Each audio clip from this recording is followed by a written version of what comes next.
अब कंट्रोल कहाँ ज़रूरी है, कोऑर्डिनेशन कहाँ ज़रूरी है, प्लांट्स में किस तरीके से कोऑर्डिनेशन होती है, कंट्रोल होता है, और एनिमल्स में किस तरह कोऑर्डिनेशन और कंट्रोल होता है, क्या एनिमल्स में और प्लांट्स में सेम है या डिफरेंट है, और क्या प्लांट्स में भी ब्रेन होता है या फिर कोई और सिस्टम होता है, तो इन सब पे आज बात करेंगे इंशाल्लाह, और कोशिश करेंगे ज़्यादा से ज़्यादा इसमें MCQs पे भी और इंपॉर्टेंट टॉपिक्स पे भी हम बात कर सकें।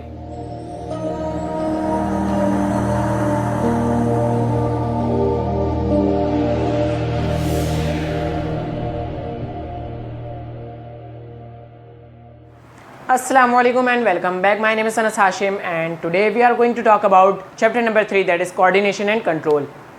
So start करने से पहले हम बात कर लेते हैं coordination किसे कहते हैं हम और control किसे कहते हैं। देखें, इंसान कोई भी काम करता है, चाहे इंसान हो या जानवर हो, ठीक है, उसकी बॉडी में कंट्रोल और कोऑर्डिनेशन बहुत ज़रूरी है। क्या मतलब हुआ इस बात का, मैं आपसे बात कर रहा हूँ और साथ ही साथ अगर मैं बोर्ड पे लिख भी रहा हूँ तो ये दो एक्टिविटीज़ हो गई, ठीक है, मेरे ज़बान से बोलना और मेरे हाथ से काम करना। तो ये दो चीज़ें पे मेरा कंट्रोल कैसे है, ये कंट्रोल ऐसे है क्योंकि मेरे दिमाग ने इन चीज़ों को कोऑर्डिनेट करके रखा हुआ है, ठीक है।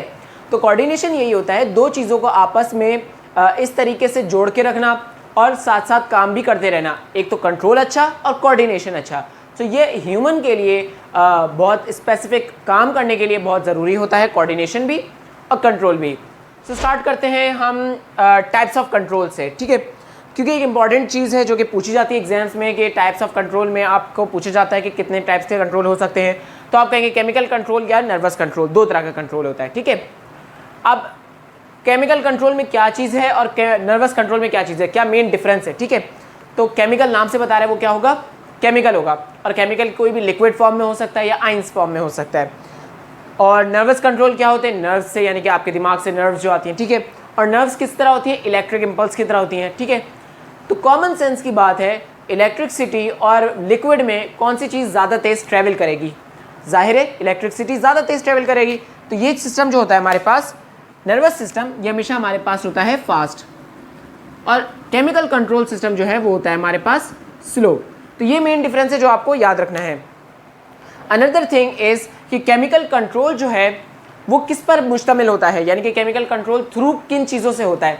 तो आपकी बॉडी में, ह्यूमंस में भी, प्लांट्स में भी, अदर ऑर्गेनिजम्स में भी एक केमिकल सब्सटेंस जो है वो रिलीज़ होता है और उसको हम कहते हैं हार्मोन्स, ठीक है, उसको हम कहते हैं हार्मोन्स। हार्मोन्स क्या होते हैं, हार्मोन्स का लिटरल मीनिंग है टू एक्साइट, यानी कि निकलना। हार्मोन्स जो हैं वो ग्लैंड्स से निकलते हैं, ग्लैंड्स या ऑर्गन्स के साथ लगे हुए एक स्पेसिफिक आपके पास टिश्यू जिसके अंदर से बनता है हार्मोन और रिलीज होता है हार्मोन, ठीक है। ये हार्मोन क्या करता है, आपकी पूरी बॉडी में जाके जगह जगह पे जाके काम करवाता है, ठीक है।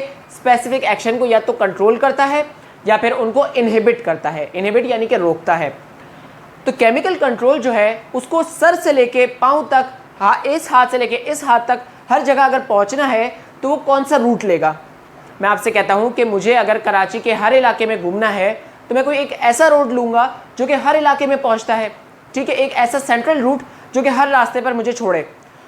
ह्यूमन बॉडी में वो एक ऐसा रूट होता है हमारा सर्कुलेटरी सिस्टम, हमारा ब्लड सिस्टम, ठीक है, जहाँ जहाँ हमारी बॉडी के जितने भी आप सेल्स देख रहे हैं हर जगह पर आपकी ब्लड वेसल्स पहुँच रही होती हैं, वहाँ ब्लड सप्लाई कर रही होती हैं।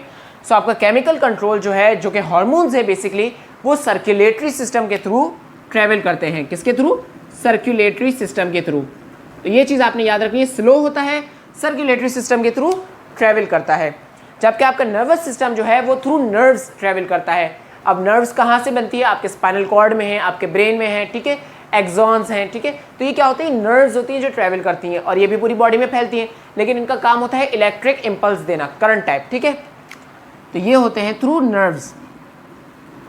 तो ये दो टाइप्स से आपको कंट्रोल की याद रखनी है कि control through chemical control, through nervous control. अब आगे आते हैं हम coordination and control in plants. अब प्लांट्स में किस तरीके से कंट्रोल होता है, कोऑर्डिनेशन होता है और क्यों ज़रूरी होता है। देखिए हार्मोन्स जो है, अच्छा प्लांट में एक चीज़ आपको याद रखनी है, प्लांट में सेंट्रल नर्वस सिस्टम नहीं होता, तो प्लांट में मेन जो कंट्रोल और कोऑर्डिनेशन है वो थ्रू हार्मोन्स होती है, ठीक है। तो प्लांट के लिए एक बात तो मैं हमेशा यहाँ लिख देता हूँ कि प्लांट में कोऑर्डिनेशन और कंट्रोल होती है थ्रू हार्मोन्स, ठीक है। और प्लांट के अंदर जो हार्मोन्स होते हैं उसको हम कहते हैं फाइटो हार्मोन्स, ठीक है, ये इसका नाम है, या तो फिर दूसरा नाम इसका दिया जाता है ग्रोथ हार्मोन ठीक है। और इसके अलावा एक और नाम भी दिया जाता है ग्रोथ रेगुलेटर्स, ठीक है, रेगुलेटर्स भी आप कह सकते हैं। अब इसको ग्रोथ हार्मोन या ग्रोथ रेगुलेटर्स क्यों कह रहे हैं? देखें, क्योंकि प्लांट के अंदर कंट्रोल चाहिए होता है काम के लिए, ठीक है, हर किसी के अंदर कंट्रोल चाहिए कोई ना कोई काम के लिए। प्लांट में सबसे ज़्यादा कौन से काम होते हैं? नंबर 1 प्लांट की मूवमेंट, जो कि हमने अभी पिछले चैप्टर नंबर 2 में भी पढ़ी थी। इसके अलावा प्लांट में चलता है बायोलॉजिकल रिदम, जिसको सर्केडियन रिदम भी हम कहते हैं, ठीक है।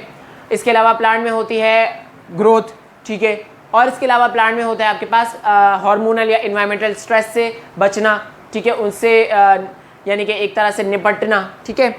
तो ये जो चीज़ें होती हैं ये प्लांट का मेन कंट्रोल होता है, काम होता है, ठीक है, जिसमें सबसे इंपॉर्टेंट आपके पास है ग्रोथ हार्मोन, ग्रोथ करना, यानी प्लांट ने ग्रोथ करनी होती है। प्लांट की रूट्स ने बढ़ना होता है, शूट्स ने बढ़ना होता है, लीव्स ने बढ़ना होता है, तो ग्रोथ जो है वो बहुत इंपॉर्टेंट है। तो हार्मोन का मेन काम होता है प्लांट की ग्रोथ को रेगुलेट करना, इसीलिए हार्मोन्स को फाइटो हार्मोन्स या फिर ग्रोथ रेगुलेटर्स भी हम कहते हैं। इसके अलावा इंपॉर्टेंट एक और चीज़ आपके पास पूछी जाती है प्लांट मूवमेंट से रिलेटेड। तो प्लांट्स में मूवमेंट जो है वो कौन करवाता है? हार्मोन्स करवाते हैं। एक हार्मोन का नाम, मैं 2-3 हार्मोन्स के नाम तो आपको भी बता दूंगा, जाहिर है मैं डिस्कस भी करूंगा, प्लांट हार्मोन इंपॉर्टेंट टॉपिक है। तो एक हार्मोन होता है आपके पास ऑक्सिन, ठीक है, और भी हार्मोन्स आपके पास गिबरेलिन वगैरह भी हैं, लेकिन ऑक्सिन की मैं बात करूँ फिलहाल। ऑक्सिन जो होता है वो प्लांट के लीव्स में मौजूद होता है, ठीक है, ऊपर वाली साइड पे यहाँ पे। और क्या करता है, जब प्लांट पे लाइट पड़ती है, जब प्लांट पे लाइट पड़ती है तो ये लाइट की तरफ मूव करता है, ये कोशिश करता है प्लांट को लाइट की तरफ मूव करवाए। तो ये एक इसका रिस्पॉन्स है, ठीक है, मूवमेंट करवाता है। और प्लांट मूवमेंट तो हम पिछले चैप्टर में पढ़ चुके हैं, ट्रोपिज्म पढ़ चुके हैं, जिसमें मैं ऑटोनॉमिक और कौन सी पढ़ी थी, दूसरी टाइप इंड्यूस्ड हमने पढ़ी थी मूवमेंट्स, ठीक है। तो इन सब पे तो हम बात कर चुके हैं, प्लांट हार्मोन के ऊपर डिटेल में बात करेंगे आगे जाके। अच्छा, इसके अलावा 2 और टर्म्स हैं जो कि बहुत इंपॉर्टेंट हैं। नंबर 1 इज बायोलॉजिकल रिदम्स, ठीक है, या बायोलॉजिकल या फिर सर्केडियन रिदम्स। अब बायोलॉजिकल रिदम या सर्केडियन रिदम क्या होता है? देखें, आसान सी चीज़ है, 2 टर्म्स है, बायोलॉजिकल और सर्केडियन। लोग क्या करते हैं, इन दोनों को मिक्स कर देते हैं, लेकिन ये दोनों सेम नहीं है, ये दोनों सेम नहीं है, इसमें फ़र्क है, मेन डिफरेंस है, मैं बताता हूँ आपको। ये भी रिदम है और ये भी रिदम है, ठीक है।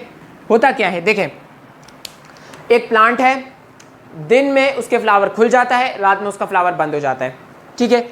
अब क्या किया गया, उस प्लांट को लेकर अंधेरे वाले रूम में रख दिया, देखने के लिए क्या ये सिर्फ लाइट पर रिस्पॉन्स करता है या वैसे भी रिस्पॉन्स करता है।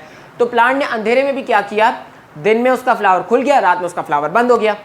इसका मतलब ये हुआ कि प्लांट जो है वो कोशिश कर रहा था कि मैं दिन में जागूं, रात में सोऊं, जैसे कि हम नॉर्मल काम करते हैं।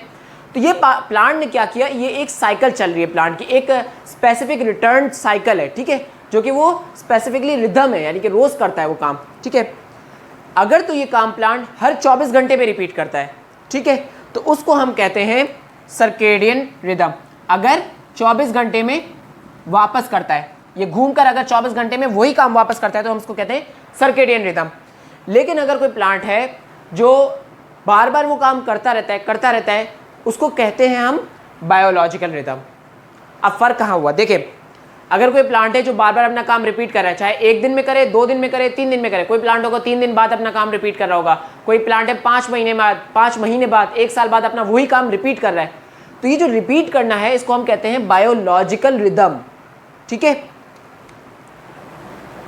और इसका एक और नाम भी है बायोलॉजिकल क्लॉक, इसको हम कहते हैं बायोलॉजिकल क्लॉक, ठीक है। लेकिन अगर वही प्लांट सिर्फ 24 घंटे के अंदर ही अपने आप को रिपीट कर रहा हो, अपना बायोलॉजिकल क्लॉक को रिपीट कर रहा हो, तो उसको हम कहते हैं सर्केडियन रिदम। काम आसान हो गया, ठीक है। So that's all about the control in plant और हार्मोन्स। अब हम बात करते हैं एनवायरमेंटल स्ट्रेस के ऊपर।